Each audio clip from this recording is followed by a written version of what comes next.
Right breaking చూస్తున్న BRS MLC కవిత jail నుంచి బయటకు రావడంతో ఆమె అనుచరులు మళ్లీ కబ్జాలకు తెరలేపారు. ఏకంగా ఎమ్మెల్సీ కల్వకుంట్ల కవిత మేమే కబ్జాలకు పాల్పడుతున్నారంటూ నిజామాబాద్ జిల్లా రూరల్ పోలీస్ స్టేషన్లో బాధితులు ఫిర్యాదు చేశారు. ఇక దళితులమైన తమ భూమిని కవిత మామ రామకిషన్ రావు కబ్జా చేశారంటూ ఎస్సీ ఎస్టీ కింద కేసు నమోదు చేయాలని బాధితులు ఆందోళన చేస్తున్నారు. నిజామాబాద్ జిల్లా కేంద్రంలోని బైపాస్లో గల ఆర్కేఆర్ టవర్స్ బిల్డింగ్ ముందున్న రోడ్డుని కబ్జా చేశారని, ఆ ప్రాంతంలో ఫ్లాట్లు కొనుగోలు చేసి కవిత మామ అతని అనుచరులు విక్రయిస్తున్నారని ఆరోపించారు. దీన్ని అడ్డుకునే ప్రయత్నం చేస్తున్నా తమపై దళితులను చూడకుండా ఇష్టానుసారంగా దుర్భాషలాడుతూ దాడులకు దిగుతున్నారని బాధితులు మండిపడుతున్నారు.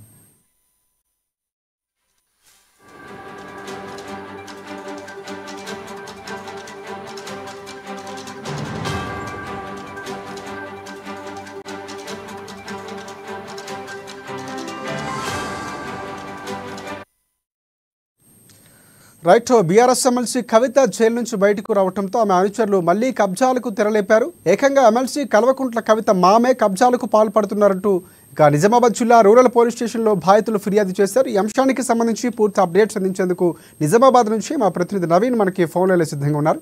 ఎస్ నవీన్, చెప్పండి.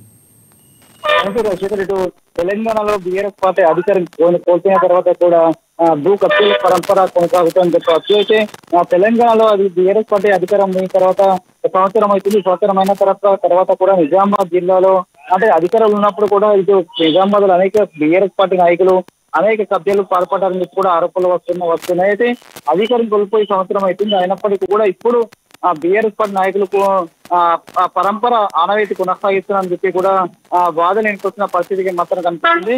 ఏకంగా నిజామాబాద్ జిల్లా కేంద్రంలో ఎమ్మెల్సీ కవిత సీఎం కేసీఆర్ ఎమ్మెల్సీ కవిత మామని బట్టి ఇటు భూ కబ్జాలకు పాల్పడుతుందని చెప్పి కూడా రూరల్ పోలీస్ స్టేషన్ లో కేసు నమోదైంది. అయితే కవిత మామ రామకిషన్ రావు భూ కబ్జా చేశారంటూ కూడా ఎస్సీ ఎస్టీ కింద కేసు నమోదు చేయాలని చెప్పి కూడా బాధితులు పోలీసులు ఆశ్రయించారు. అయితే నిజామాబాద్ జిల్లా కేంద్రంలోని బైపాస్ రోడ్ వద్ద గల ఆర్కేఆర్ అంటే రామకృష్ణారావు టవర్స్ బిల్డింగ్ ముందు కొద్దిపాటి రోడ్డు ఉంది.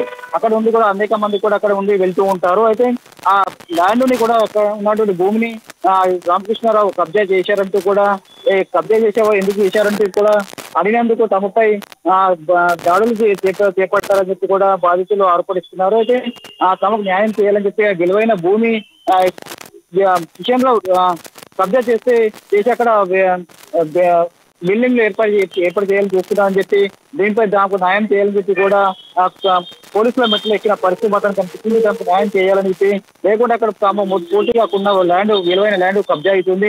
తాము అక్కడ నుండి వెళ్ళలేని పరిస్థితి ఉంది. అక్కడ ఉన్నట్టు తాము ఆ రోడ్డు మార్గంలో వెళ్తుంటాము, అక్కడ నుండి వెళ్ళలేని పరిస్థితి చెప్పి కూడా వాళ్ళు పోలీసులు రక్షించారు. అయితే దీనిపై కేసు నమోదు చేసిన పోలీసులు డైరెక్ట్ చేపట్టుతున్నట్లుగా తెలుస్తుంది. అయితే పూర్తిగా డైరెక్ట్ చేపట్టిన తర్వాత పూర్తిగా విచారణ తర్వాత కూడా అసలు కిషన్ రావు ఎంత ల్యాండ్ కబ్జా చేశారా లేదని కూడా తేలాల్సింది. అయితే ఇప్పుడు ప్రస్తుతంగా అయితే బీఆర్ఎస్ పార్టీ పోయింది, కాంగ్రెస్ పార్టీ అధికారంలో ఉంది. అయితే దీనిపై ప్రభుత్వం కావచ్చు ఇటు అధికారులు కావచ్చు ఏ విధంగా స్పందిస్తారు కూడా వేచి చూడాల్సి ఉందని చెప్పవచ్చు. రాజకీయ right thanks for updates Naveen. గత 4 సంవత్సరాల నుంచి నడిచే దారిని రామకిషన్ రావు అని కబ్జా చేయాలని ప్రయత్నం చేసిండు. నిన్న వచ్చి ఈ దారికి అడ్డంగా కంచె చేసే ప్రయత్నం చేపించిండు. వాళ్ళ మనుషులను పంపించి అడ్డుపోయిన మా మీద కూడా దాడి చేసిండు. కులం పేరు దూషిస్తూ ఏమవుతుందిరా మీతోని, ఇది మాయిది జాగా అని చెప్పేసి మేము 4 సంవత్సరాల నుంచి నడుస్తున్న జాగాను కబ్జా చేయాలని ప్రయత్నం చేసిండు. దయచేసి ప్రభుత్వం చర్యలు తీసుకోవాలని వారిపైన రూరల్ పోలీస్ స్టేషన్లో కేసు కూడా పెట్టడం జరిగింది.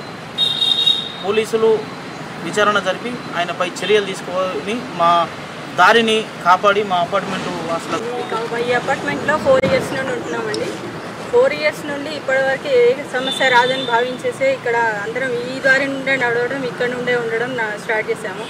గత వారం రోజుల నుండి ఎవరో వచ్చేసి ఇది మాది అని చెప్పేసి మాట్లాడడం.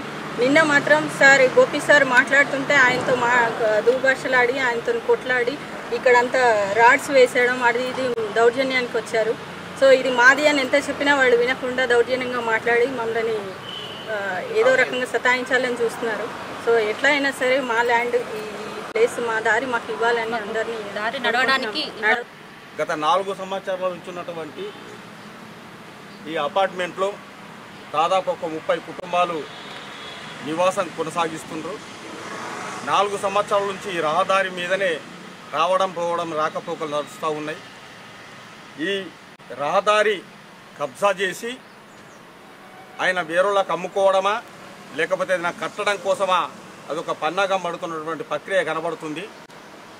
ఈ 4 సంవత్సరాల నుంచి లేనిది మొన్న వారం రోజుల నుంచి గోపితోని కొంతమందితో మాట్లాడుతూ దుర్బలాశలు ఆడుతూ నిన్న దాడికి కూడా కొనసాగడం జరిగింది.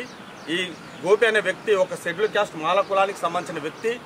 ఈయన కూడా కులం పేరు పెట్టి దూషించడం, ఈ అగ్రవర్ణాలకు సంబంధించినటువంటి